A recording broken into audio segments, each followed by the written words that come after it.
तुम ने मेरे भाई को मारा था, अब मैं तुम्हें जिंदा नहीं छोड़ूंगा, जितना भाग सकते हो भाग लो। ये धमकी दी गई थी सब इंस्पेक्टर अदील को, लेकिन ये धमकी किसकी तरफ से दी गई थी और आखिर इस धमकी को किस तरह से मुकम्मल किया गया, कामयाब किया गया। लाहौर के इलाके बदामी बाग में हेड कांस्टेबल असद और सब इंस्पेक्टर अदील जिनको जान से मार दिया गया, उस वक्त जब वो एक इश्तिहारी को पकड़ने के लिए गए, लेकिन इंफॉर्मेशन देने वाला कौन था, इश्तिहारी कौन था और किसकी जानिब से इनको दी जा रही थी। कुछ अर्सा पहले सब इंस्पेक्टर अदील की जानिब से एक दरख्वास्त दी गई थी जिसमें कहा गया था रेहान भट्ट की तरफ से उनको दी जा रही है कि जिस तरह से पुलिस मामले में तुमने मेरे भाई को मारा, उसी तरीके से मैं तुम्हारी भी।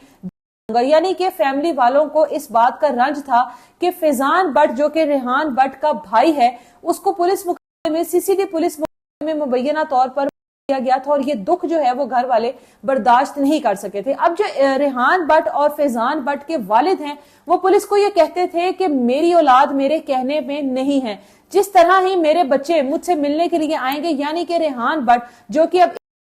था, जिस तरह ही मुझे मिलने के लिए आएगा मैं आपको इतला दे दूंगा, आपने आकर इसको गिरफ्तार कर लेना है। अब इस बात पर यकीन किया गया था, सब इंस्पेक्टर ने इस बात पर यकीन किया था कि इनके वालिद वाकई में अपने बेटे को हमारे हवाले कर देंगे। जैसे ही मिलने के लिए बेटा आता है रेहान भट्ट, तो वालिद जो है इतला देता है सब इंस्पेक्टर साहब को और ये कहता है कि मेरा बेटा मुझसे मिलने के लिए आया है, आकर उसको गिरफ्तार कर लो। जैसे ही सब इंस्पेक्टर अदील और हेड कांस्टेबल असद वहां पर पहुंचते हैं तो इनके ऊपर अंधाधुंध कर दी जाती है, जिसके नतीजे में ये वहां पर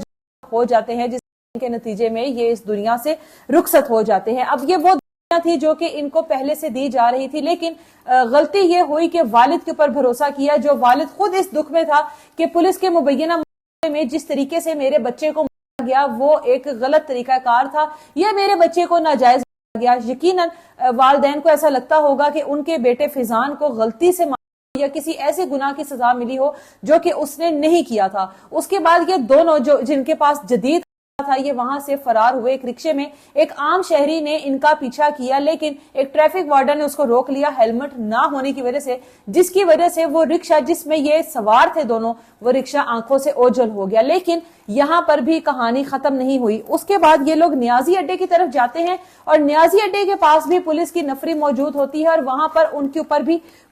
जाती है। यानी कि एक ही दिन में पुलिस के ऊपर दो तरीके से इस तरह से होना, जिसमें 2 पुलिस एहलकार जो हैं वो शहीद हो जाते हैं, 3 जो हैं वो जख्मी हैं। अब लाहौर पूरे में नाकाबंदी कर दी गई है कि किसी न किसी तरीके से इनको गिरफ्तार भी किया जाए और कुछ जराये के मुताबिक ये कहा जा रहा है कि रेहान भट्ट को गिरफ्तार कर लिया गया है और किसी नामालूम जगह पर मुंतकिल कर दिया गया है। लेकिन यहाँ पर सोचने वाली बात यह है कि इस तरह के तो बहुत सारे पुलिस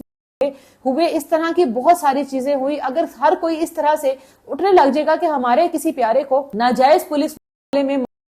या सीसीडी ने जिस तरह भी मुबैना तौर पर जो भी पुलिस मुकाबला होता है उसमें मारा गया, तो यकीनन उसके पीछे कोई ना कोई ऐसी चीज थी कि हमारा बच्चा बेगुनाह था। इस तरीके से तो तमाम लोग उठ जाएंगे और ये एक लाहौर शहर में जहां पर 14 अगस्त का जश्न मनाया जा रहा है, जहां पर मुल्क की आजादी का जश्न मनाया जा रहा है, वहां पर पुलिस एहलकार के ऊपर इस तरह से होना, खुलेआम एक दहशत करनी और एक इतने जदीद के साथ खुलेआम वहां से तमाम लोगों की आंखों के सामने निकल जाना, ये एक बहुत बहादुरी का उन्होंने मुजाहिरा किया कि जैसे उनको यहाँ पर किसी का कोई डर ही नहीं है, कोई खौफ ही नहीं है। अब यहाँ पर पुलिस कितनी गिल्ट है वो सब इंस्पेक्टर अदील जो कि पहले से इस बात की दुहाइयां दे रहे थे, एप्लीकेशन में भी ये कह चुके हैं कि मुझे देने की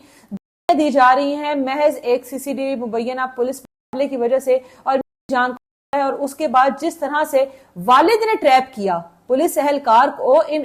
के वालिद ने ट्रैप किया और उसके ऊपर भरोसा करके चले गए। अब इनके साथ क्या होता है, फैजान भट्ट जिसको मुबैना पुलिस में दिया गया था, रेहान भट्ट के साथ अब क्या होता है, क्या इसके बारे में भी यही खबर सुनने को मिलेगी कि एक मुबैना पुलिस मामले में जहां पर इन्होंने पुलिस एहलकारों पर किया, वो भी एक पुलिस मामले में इस तरह से मारे, या फिर इसमें कहीं ना कहीं पुलिस जो है उसकी कोई ऐसा काम था, कोई ऐसी चीज थी जिसकी वजह से ये सब कुछ हुआ। लेकिन ये एक अफसोसनाक वाकया है जिसकी जितनी मजम्मत की जाए वो कम है। एक दुख की बात है कि पुलिस एहलकार इस तरीके से शहीद हो गए और वालों को जो ये रंज था कि एक पुलिस था जिसमें उनका अपना भाई इस दुनिया से चला गया। देखें अब मजीद पुलिस इस पूरे मामले में क्या कार्रवाई करती है और क्या हकाइक सामने आते हैं।